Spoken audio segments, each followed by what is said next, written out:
What's poppin', y'all? Something that I didn't think would happen is somebody really trying to come and bat and defend. Like, you need a Captain America shield to defend this, which is Metro Boomin's album. And it was Akademiks who, at one point, I don't know if it's still the case, was mortal enemies with Metro Boomin. Like, these guys have had a lot of back and forths. They've shared chicks unknowingly. That's where he said he got a lot of his information from. But people have not been too happy about Metro Boomin's recent project, Futuristic Summit. Initially, people were like, yo, this guy said there's going to be an album that's so different from what he usually drops, and then he has the same features, or he announces the same features, Future, Young Thug, 21 Savage. And then when the album dropped, he actually had those features, but plenty of other features that seemed to turn out more negative than positive. And I won't say it was because of these features. I think people had genuine opinions on the music, and Akademiks hadn't yet listened to the album, and he had this to say in Metro Boomin's defense.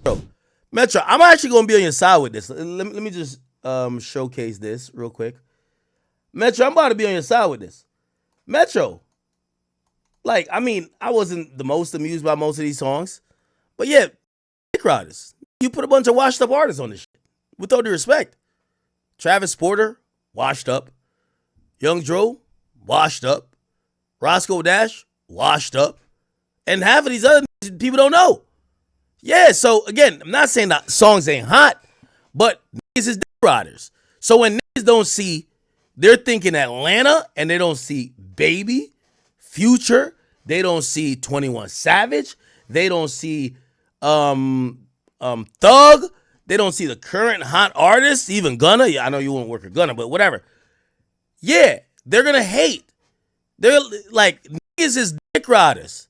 So again, I didn't listen to the album, but truth be told, looking at the features, I know nobody on planet Earth is gonna say these songs sound good. Not because they don't sound good, it's because these days people look at features or look at the people on the song to help them determine if it's hot. Now, again, I haven't listened to it. Maybe y'all really think it sucks or whatever, but I'm going to give him a little bit of grace with that. I didn't know he got, like, bro, they got a song with T.I., Young Dro, Roscoe Dash, and Travis Porter.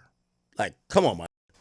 Like, come on. I'm not sure if he'd have the same opinion if he listened to the album, and I'm interested to see how his opinion changes when he does listen to the album. But I do think this is twofold. Part of it is the quote-unquote irrelevant artist, but Metro Boomin set the tone for this project. Now, the thing is, when I heard Metro Boomin, what he was saying that he was going to do with the project, I thought it was going to be a new sound. I don't want to use the word regurgitating, because what Metro Boomin was attempting, I wouldn't call that regurgitating. I would just call it, I don't really have a phrase for it, actually. I'd have to think a little bit deeper on it, but it wouldn't be regurgitating.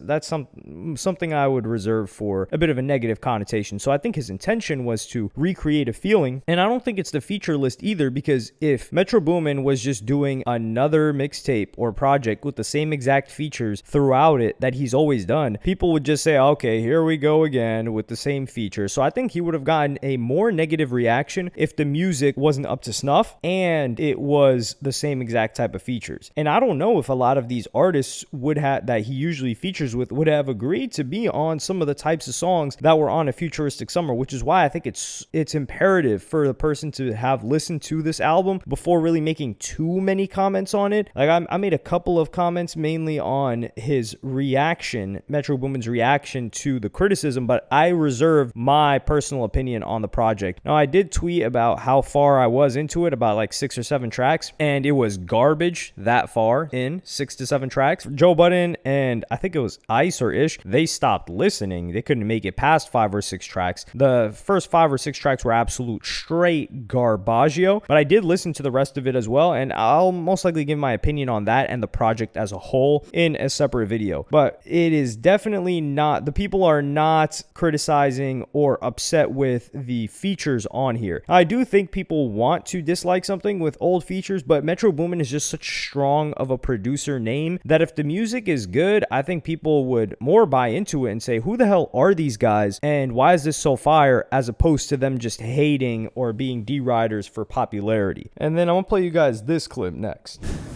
Like, bro, your shit just sucks. I don't know how to say it in other Yo, I keep telling y'all that fans be dick riders. Listen, I don't like Metro, but I really believe they don't see no relevant on here.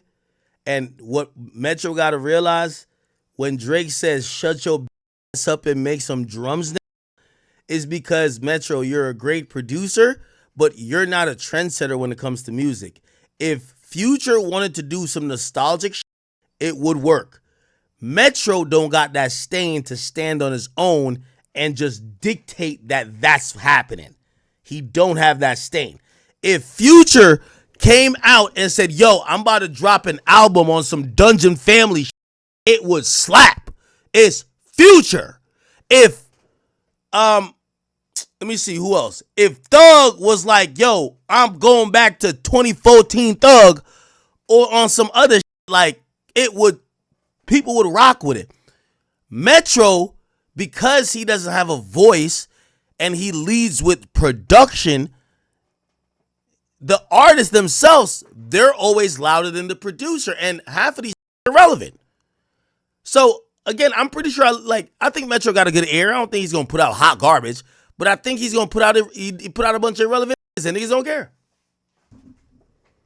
For somebody to be Metro Boomin's op, he's given him a lot of grace here. And no, if Future have put out, and this is a difference. So Future would say, like, going back to Dungeon Family sound, or Young Thug going back to an old sound. I think that's a little bit different because that's going back to a sound that they were known for. Metro Boomin was never known for this. So if Metro Boomin was going back to production from 2014, 2015 when he was working with Travis and Young Thug, I don't think people would be that upset with it. Especially if he made it well, I think people would be looking at it like, damn, this is tough. Like, we're really getting a feeling from when you were a producer. He's trying to create something from when he was a kid or when he was younger and he looked up to it. And this is why I will also disagree with the statement that Akademiks is making here, saying like, yo, he's a producer. He doesn't have that same pull as an artist does. The reason why I disagree with this is Murda Beats, who is not as big of a producer as Metro Boomin. We can say that, right? For sure. He released a project. It was an EP many years ago. This was perhaps 10 years ago, and it was called Keep God First. It was a self-released EP, and the people on that EP were as follows. He had Black Youngsta and Offset. They were known, of course, Offset and Playboi Carti, 2 Chainz and Sway Lee. All of these guys are popular. But then on track 5, he had Novocaine featuring Pressa. At this time, none of us had any idea who Pressa was, especially if you were outside of Toronto. And I was listening to this because I knew Murda Beats through the Migos, and he had some people from the Migos on here. Like, he had Quavo on a separate track. And I listened to this song. I was like, yo, what the hell is this? Who is this person? And that's what got me into Pressa's music. And I started to listen to Pressa after that, like Blue Feather Records. He had a couple of different songs. I was like, yo, this is tough. This is fire. And this was an artist who I had no idea who he was. And I was introduced to him by the reputation of this producer, but he organized a great project and a great song within that project. And he had a couple of other people, like he had Schoolie on there, who was also on this project by Metro Boomin. If I'm not mistaken. Yeah, Schoolie was on here. And Metro Boomin also had Smoke Dogg on the song Hundreds and Roller Coasters with 24 Hours. At 24 Hours, he had just been, I think that was recently when he switched from Royce Rizzy.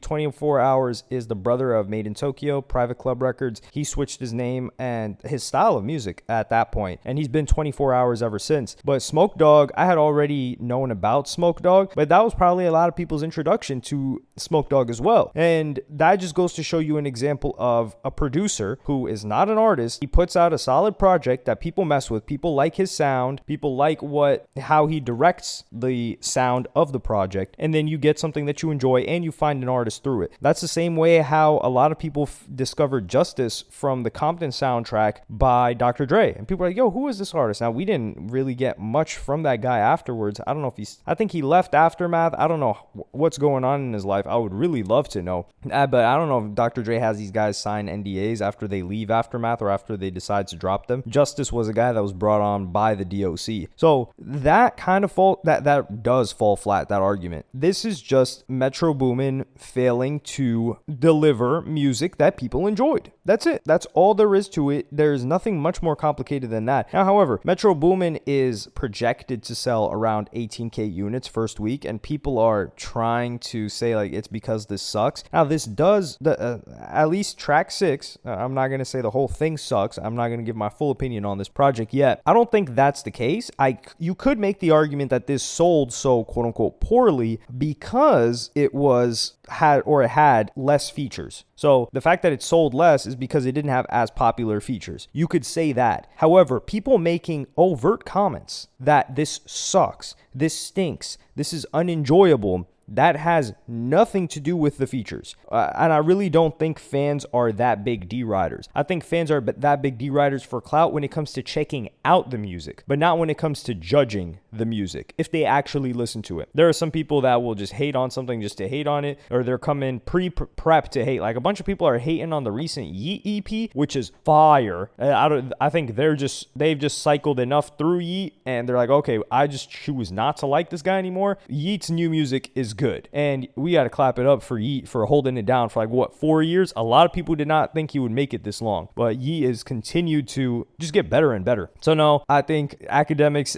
I'm really interested to see his reaction, because he's probably going to pull back all of these comments when he actually listens to this. Otherwise, Metro Boomin, you've got to hit this guy on the phone and settle the beef, because if he listens to your project and then says, nah, it's the fans, this isn't bad, Metro Boomin doesn't have a bad ear, then he's really working overtime for you and doing you a solid, and you got to squash that beef by any means necessary, because he must have different ears, or he's choosing to say something else, because a lot of people were not fans of this, and I can understand why, and I don't think it's something that Metro Boomin needs to go back to the drawing table over. But also, if this is meant to be, like Metro Boomin said, this is meant to be a regional project, this is for Atlanta people. If you didn't grow up in Atlanta metro area while this type of music was hot, then you wouldn't get it. Then that makes sense why it sells a lot less as well, because the less popular the music is, the less regions it appeals to, the less numbers it's going to do. So that's why I don't really think it's fair to call this like a flop. I wouldn't call it that either. There are just so many different circumstances we have to take into consideration before just slapping that label on it. But let me know what y'all think in the comments. Like, subscribe, and hit the notification bell if you enjoyed, and I'm gonna see y'all on the next one.